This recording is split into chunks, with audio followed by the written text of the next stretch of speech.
After the Final Shape is a bit of a step into the unknown for fans of Destiny 2, given Bungie are finishing up the Light vs Darkness saga and entering into a new episode story model.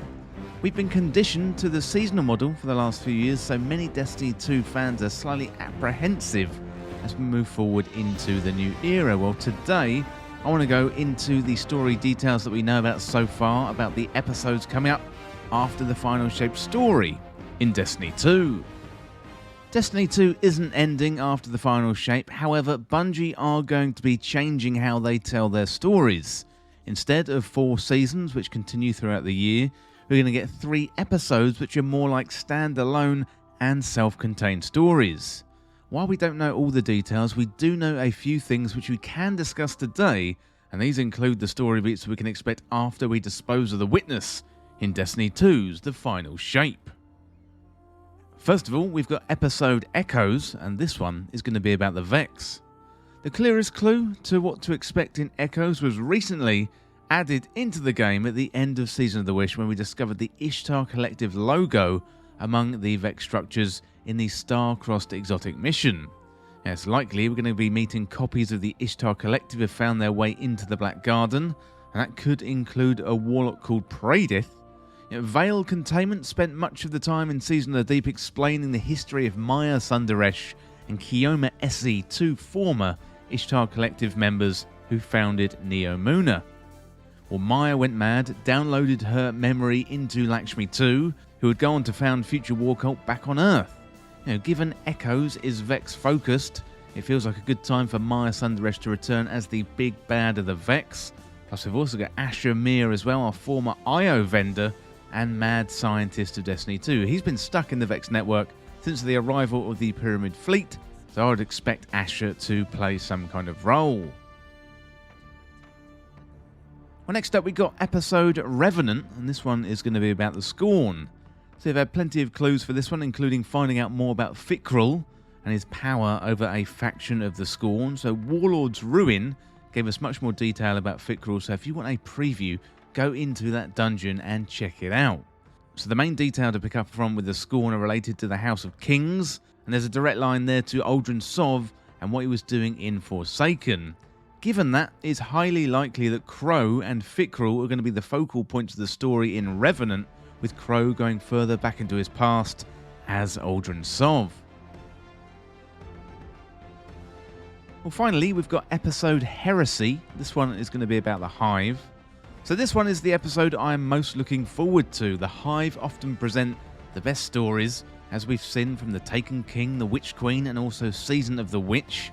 Bungie have been doing a really good job building up Xivu Arath over the years. We took out Savathun in the Witch Queen expansion, and most notably in Season of the Deep through that exotic mission.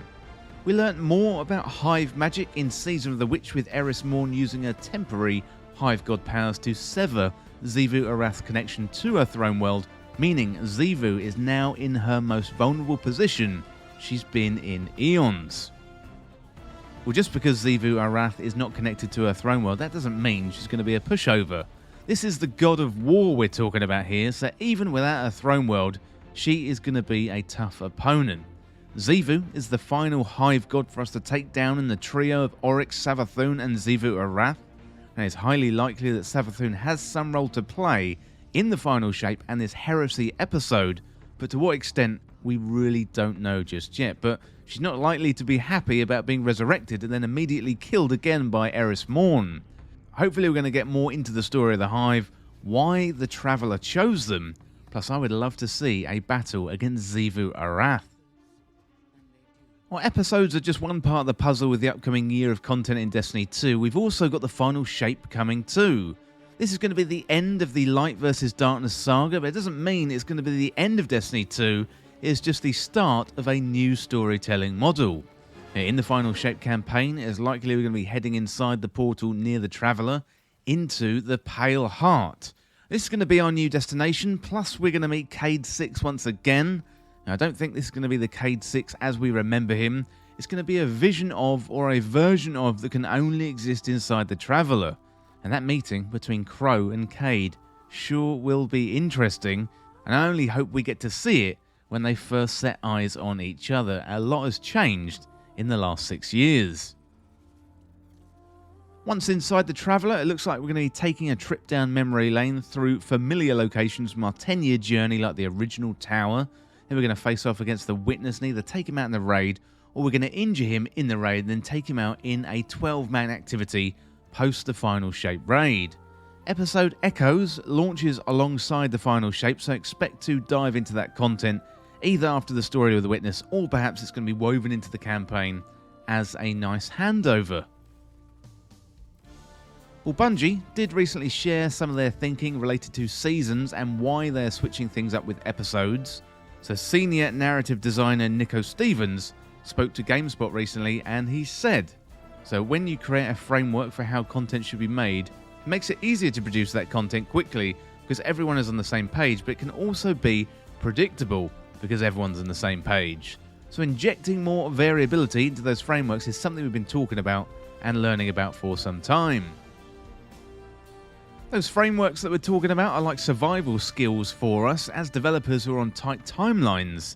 Now we've identified that, and across disciplines, that's the main danger of them, is that they become predictable, and we talk frequently about surprises and delighters. It's something that comes up as terminology and discussions about what we're planning for surprises and delighters, making sure that they're covered in the player experience. Well, some really good insight there from Nico Stevens, the senior narrative designer. But let me know in the comments what you think about the upcoming stories in Destiny 2 and what we're going to get with those episodes. Let me know what you want to see and what you think we're going to see. I think the narrative team have been on a roll recently, and I'm really looking forward to the story, not only in the Final Shape, but in the subsequent episodes as well. Well, that is it today for this look at the post-Final Shape story details in Destiny 2. And as always, thank you so much for watching or for listening. Don't forget you can hit that subscribe button down below for all the latest Destiny 2 content. You can also hit that like button too, and thanks again. I'll see you very soon.